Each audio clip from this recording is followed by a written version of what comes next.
nó tôi ta Hamo Village Resort nữa thì tôi cho của tôi này lâu rất bé tôi nhớ đã nó của tôi này lâu tao lại chơi tôi sai rồi chờ tôi sai nữa cho nên phải sai rồi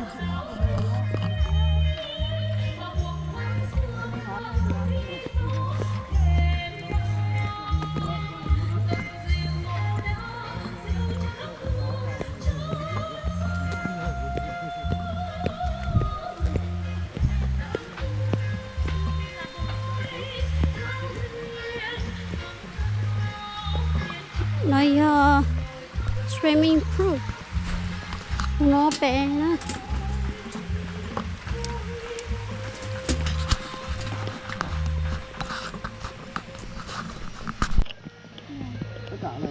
tôi chỉ giờ nhớ tại cô này lấy sát thôi này thả luôn bây giờ tôi khỏi cho nó thế giờ tôi thay cho nó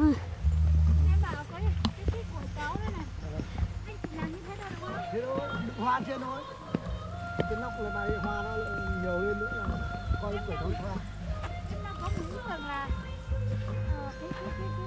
cái hoa nhỉ với lại cái vườn ấy nó vừa xuống cao nha để cái nhảy gì mọi người sẽ nhìn thấy là đúng cái cổ téo nữa ok cổ téo đấy em làm một bên bên số này người ta sẽ nhìn thấy cái cổ téo nhưng mà mình vào đường nữa cái này có mình cũng nhìn thấy cái cổ téo cái này là đang rất là gấp rút rồi rất gấp rút để con ngày hôm nay nên là con đang mới không có lẽ là mới nữa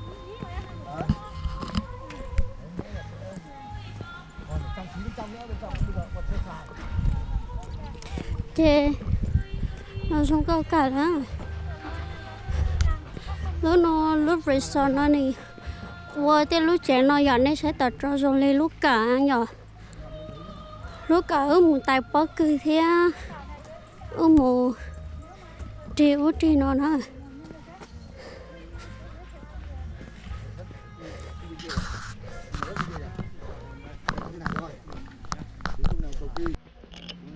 nó hoàn toàn là nó khác biệt luôn rất đẹp nó tuyệt vời các cậu ạ quầy tấu 6 cô bò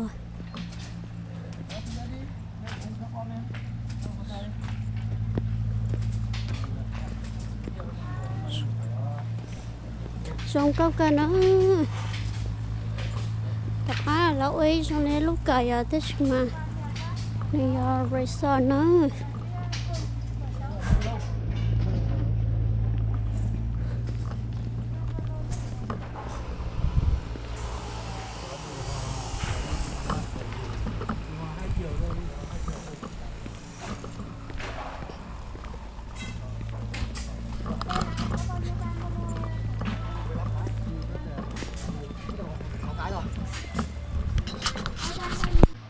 ở đây người ta cổ téo nhưng bên em lại là cái thổ không luôn anh chị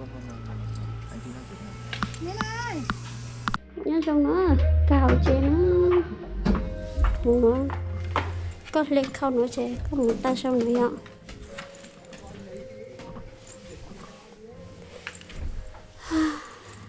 sắp vừa xuống có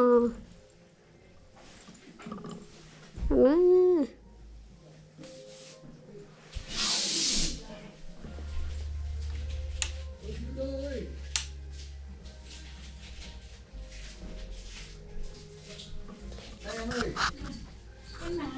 nay cho nhân viên bóc hết cái này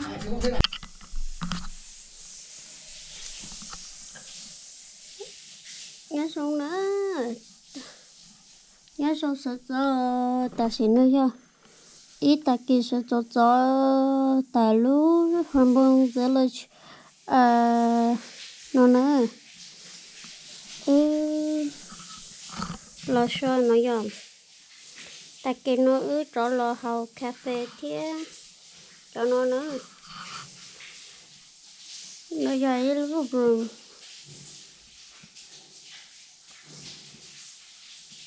em bò bò nó ở bé dài rồi ta kia nó ướt tua chè nó mới tua nó là tua mà ướt tua cháu tua ấy rồi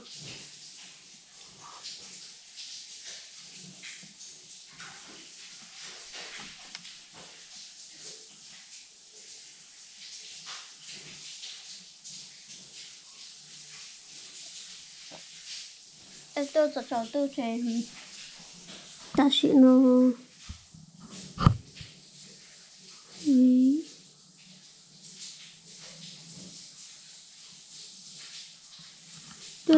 tôi chờ ta sẽ nó có nhục khó sải ta tổ sải tí sải giờ bây giờ bé cho sinh sự thế thì chỉ cho nó ơi tôi sẽ yêu hậu khó phì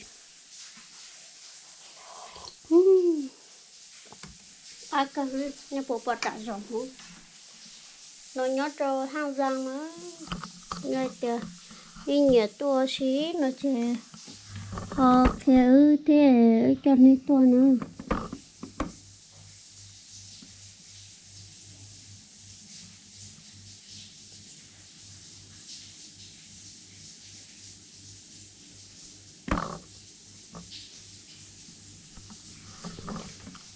nó là mua chơi già rồi mua lên nó rồi sao giờ sát từ nó giờ heater nó cũng một tivi kia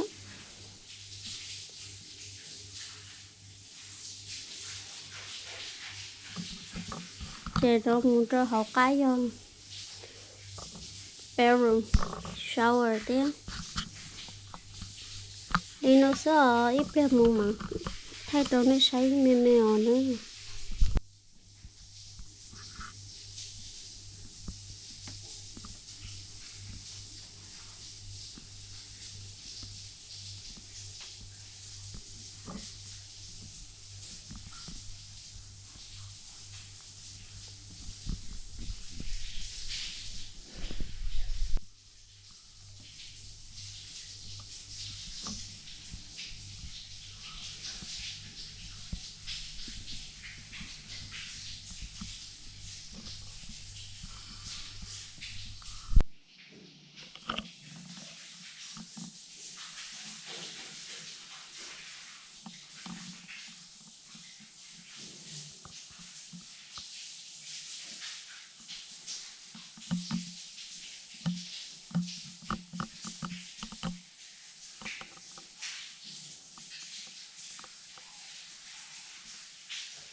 nó mua sao rồi chè không lấy cả rồi nữa lấy xong đi nó sao cứ đi quay sao không cho quay được quay em không quay mặt chị đâu nó tao trâu nó tao chỉ nó check out room nữa nó chỉ số em thấy Hoàng Anh dậy rồi thấy đèn mở này vậy Hoàng Anh đi yeah tao chỉ nó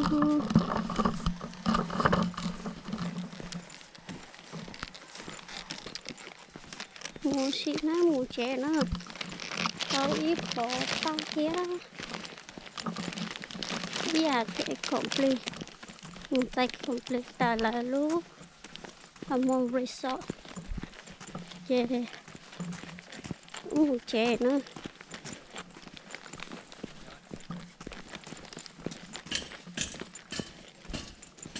còn lại ta tổ chỉ tao ta nó là ô tao chỉ lúc nó tê à lúc cả em á tên mua lúc cả à chơi sau nó chơi chùa trâu trâu lúc cha lúc là tao ta nữa tập nó là yêu ô sữa sau lúc cả là ô bát cho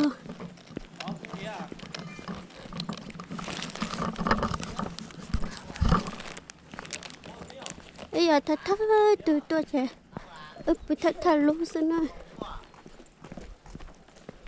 đi ông mua đường ngắn đi, đường đây đường dài lắm. Mới tới lúc sẽ có ai trăng mà. Rồi từ này tôi cho nên bảo xí hẳn.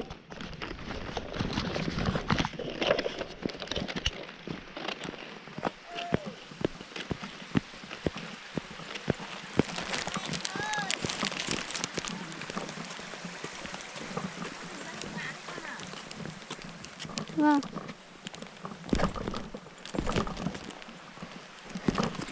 Chê lý do ta tổng muốn vì trong nhiều ta tổ ứa ly chè ví dụ ta xin nó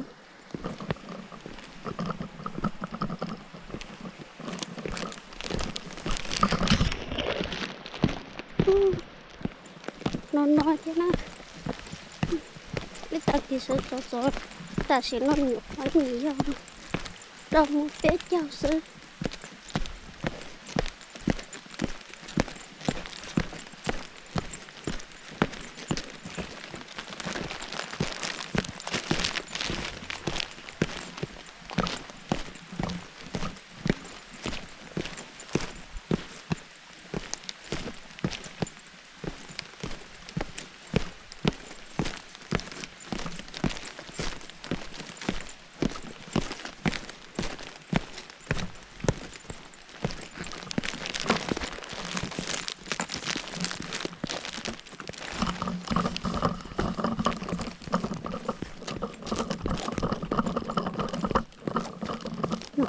nó khoa đi nó lại cái tờ shop khoa đi nó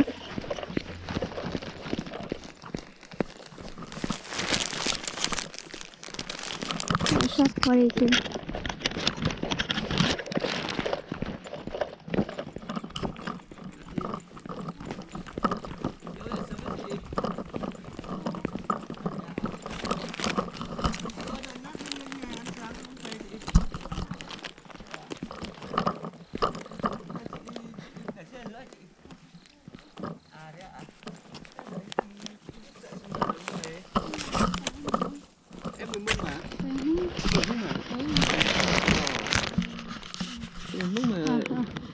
cô nhớ một ta ở trong cái pin cái tông pin mà cô như ta con những cô ta nó nó các bỏ nó cô buồn để khen ta nó ở tí là tinh là ưa tí là chỉ lùa chỉ là dạ ai cô họ lừa họ nhà văn hóa cụ họ lửa nó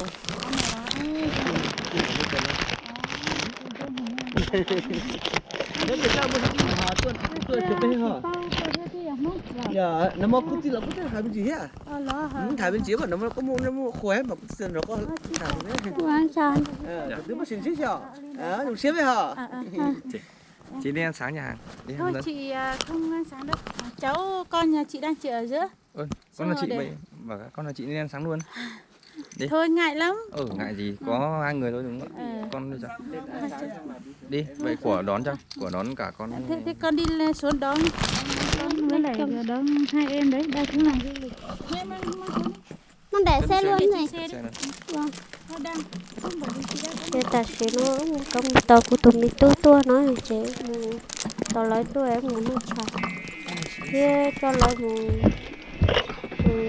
sai phải thay ô xí nó tao ngó châu tía vì lỡ tôi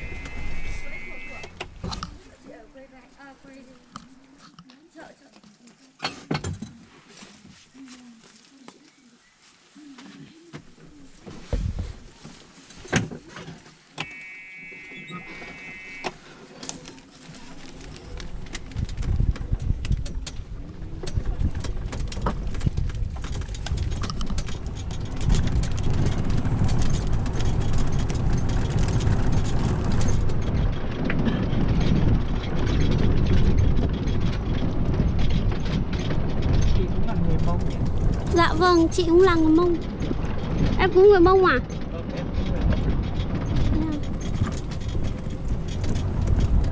hình như là ở xe bên này rồi đây xe là xe thế này nó ở đây có xe đây chị để chỗ này để chỗ trận này hộ em đấy chở gì Là để quay về cũng được. Đây này. Huy đâu? Huy đâu? À vâng. Đi mình lên trên này một tí đi. Mình lên trên này ăn sáng xong một tí xuống đây. Đi ăn sáng á? Lên ăn sáng đi. Mua tả cho ai? Hôm qua xác nhận. Đây bỏ vào bát xe đi. Huy ơi, không nhớ mẹ à? Không nhớ. Nó không hề nhớ mẹ luôn chứ. Chờ đến giờ này là không nhớ rồi. Giận luôn à? Muốn nói cho con. Đi tính nữa. Huy ơi, đi con trai ơi. Huy ơi, ở đây nhá. Con không nhớ mẹ luôn thật à? Cháu ngồi đằng sau nữa. Thế thôi mẹ là sao mẹ không về Sapa nữa? Ở đây luôn. Dỗi rồi mà Chị em mình ngồi đằng sau dỗi mẹ. Dỗi là mẹ ở đây luôn, không đi Bạch Sa đâu đấy. anh sống ơi, lên đi. Nó xuống nữa, ta sẽ cho cá mù. Hôm qua chị nói Gặp chú khách xuống thơ, em nó này. chạy ta mà một chế. Nó không biết lo li. Cất điện thoại đi tí nữa. Một giờ. Giật một phát mày. Đây là cái nhau che à? Dạ. Mẹ tối lên tiểu bây giờ. Trình lì á. Dạ vâng, 1 giờ tối hôm qua nhá. Xong rồi tối bắt thức mà. đến 4 giờ nhá. Bé nằm mò lò cho ít tay nó. Lo to nó ít tay hả? Dạ. Em nên chỉ làm cười phẳng nó. Bé chỉ phư hả? Ui, hình như ngồi đằng sau phải chóng mặt ấy. Chúng ta nên quay lên trước.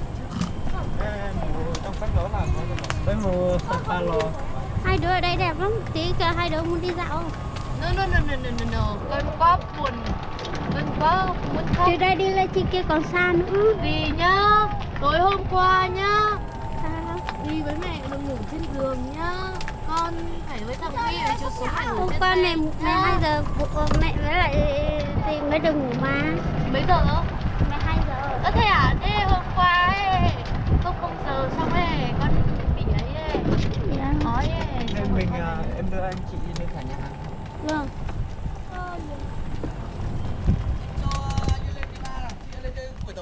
Lên quẩy tàu ạ. Chị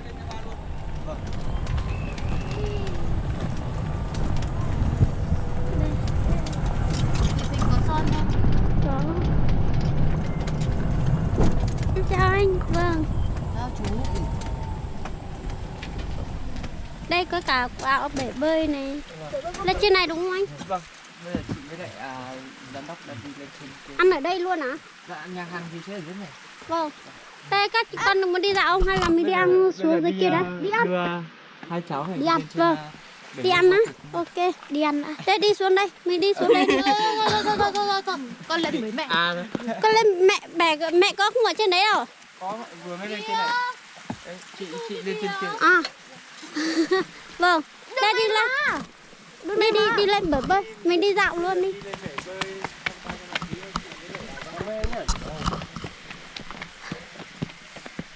Đây của tao con cho nó chơi sao là?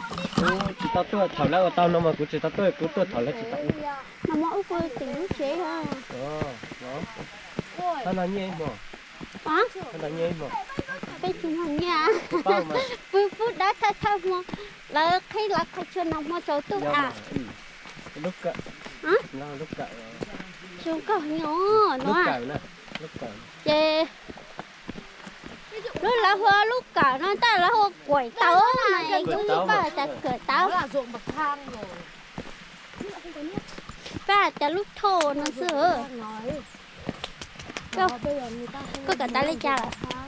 Cô chỉ tao bao hai lúa hơn đó đấy. Tao mà chắc chỉ kinh là lù mà. Thế giờ bây giờ tao lấy. Giá chữ cà. Rồi nó giá phê tụi tiêu đề nó. Bây cả ta cho Sapa. Đi đường rất mệt. Hãy đi. Nè. Tôi đi mà, tôi không đi được đây.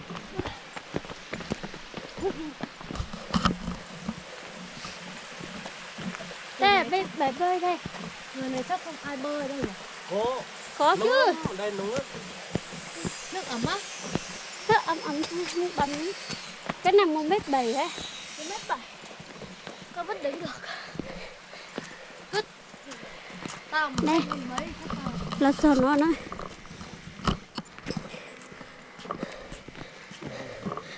Huy à.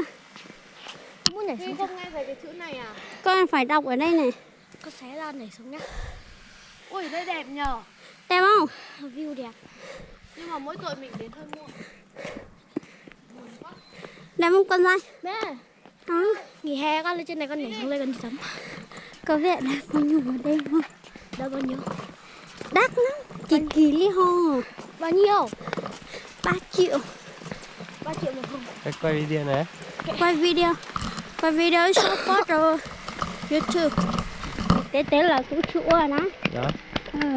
Tôi dùng mà. Lên ra chỗ mày xuống. Một tí nào. Con nào bỏ chân xuống con.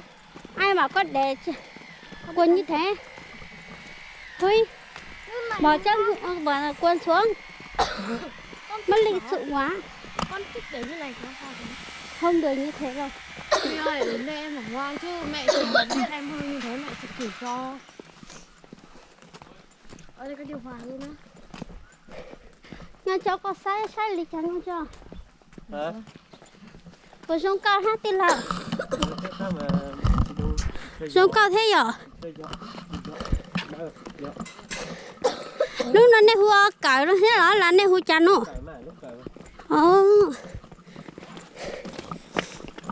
Bây giờ lúc tại nó giờ rối luôn này. Lúc tại nó sao nó chịu xa này.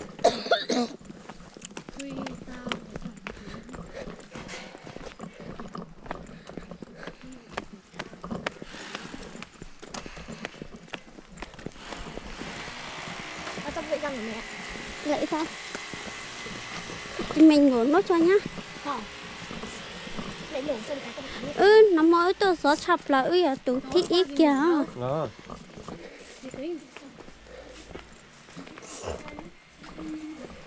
Không có nhau. Hello. Ôi mẹ ơi, cái tóc gì đây? Con gái chị à? Đó chú. Đi chưa đi con. Đi lên quanh đi tí nữa mẹ gọi nhá. Đi là mẹ đưa hơn một thứ.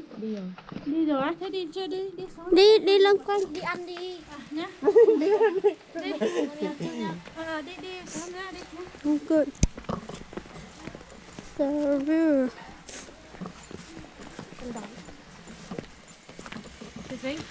Có phải nghe xấu hổ. Tối hôm qua gì ngủ đâu? Đi ngủ với mẹ con. Ngủ chỗ nào ấy? Cái đấy, cái phòng đấy này. Cái phòng mẹ con đang ngồi đây. Mai con thử đi xem. Ai kia mẹ? Mẹ với Mai dì ngủ á. tầng 2. Tầng 2 á? Cái này có 2 tầng á? Chị con thấy nó cao như này à? Vãi trưởng luôn. Không thể tin được. Ai kia mẹ? Đẹp lắm. Đây. Đẹp lắm. Thôi. Không. Chú lấy bơm luôn á. Chú bơm xe, chú lấy 10.000 của con chú giúp lại trả.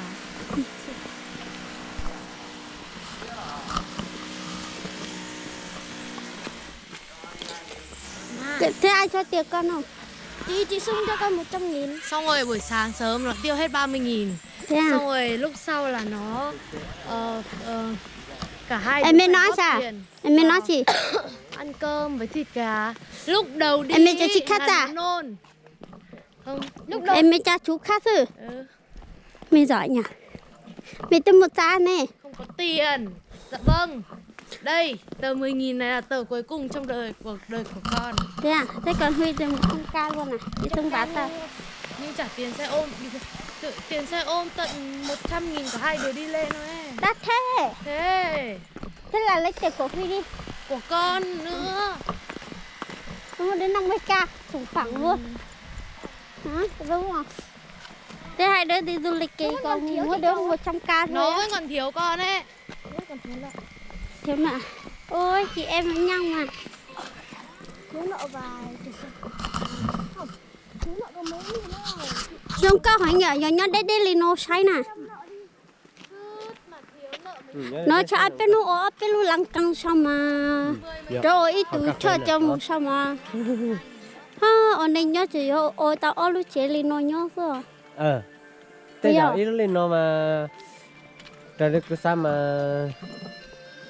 Phải hơn tiếng. không Cái chú bác thì hậu trẻ mà thôi ya cái kiểu. cứ bao mà chờ rồi nhà về mình vàng sắp không Chờ cứ lão chú xin này chỉ ở cho lão bằng nắng đây này giờ lão bằng đồng lại lia đông nữa nguyên thật đại Nguyên. sa nguyên chỗ ua tao trâu lá hi hi nó nè cho nó sẽ lấy yếu chi buổi chiều tàn thôi đó lấy chip bữa chế tôi đó nguyên đang trên này thôi ilu á y chỗ lúa đang nó nè mà mấy anh chào anh ạ vâng ilu sẽ xem là chip bữa chế đó đầy tàu hi hi nè đầy cái tê đầy ô lá hi nè chính đó lấy yếu tao cho chi buổi chiều phải tàn thôi nó mà sai nhớ thế giờ vì ai nó y là ô cầu chi luôn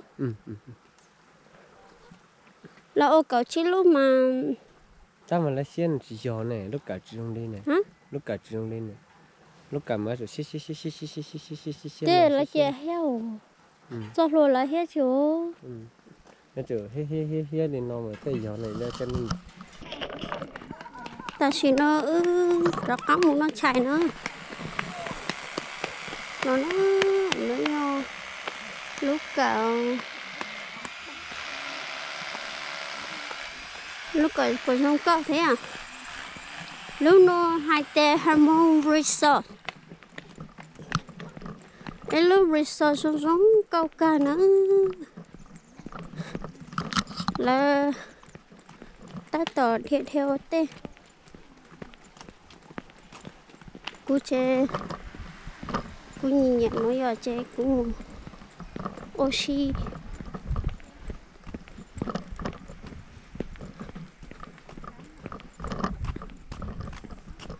nói em món chuyện nào lúc giả đi bó chùa nó bó xe tắt cho nó mà xuống câu tiệt là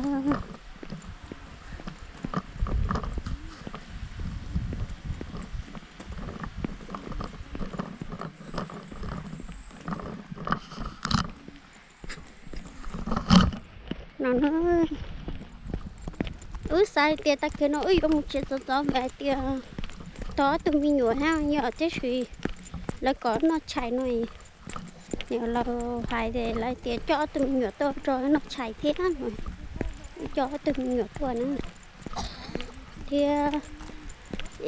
tu driver biết tu student nó đâu này ta cho nó tới xin mình cả tại trong Sapa rồi này cho tụi mình nhổ to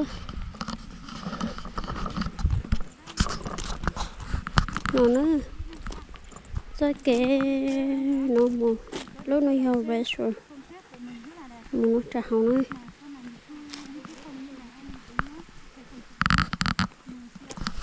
lúc nó giờ ta cho nó sẽ là mua á cho lột búa xí nữa lột búa á rồi sống cao thì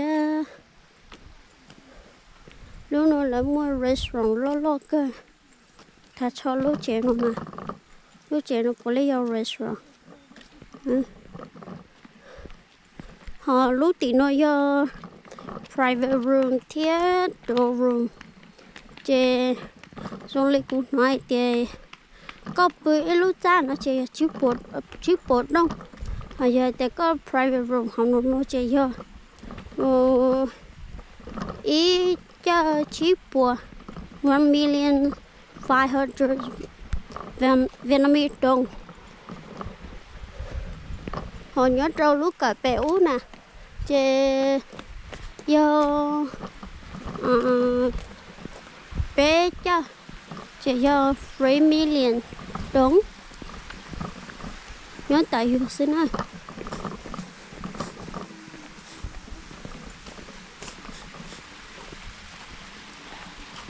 có dùng cao thế hả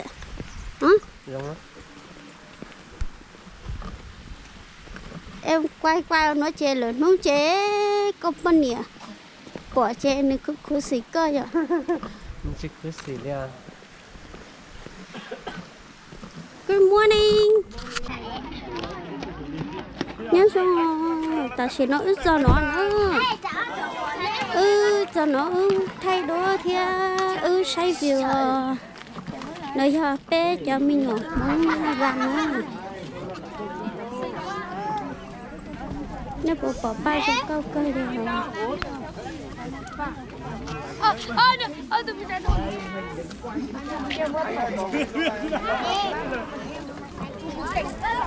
Đây. Nó bò bò. Đây nào, ở đây. Hả?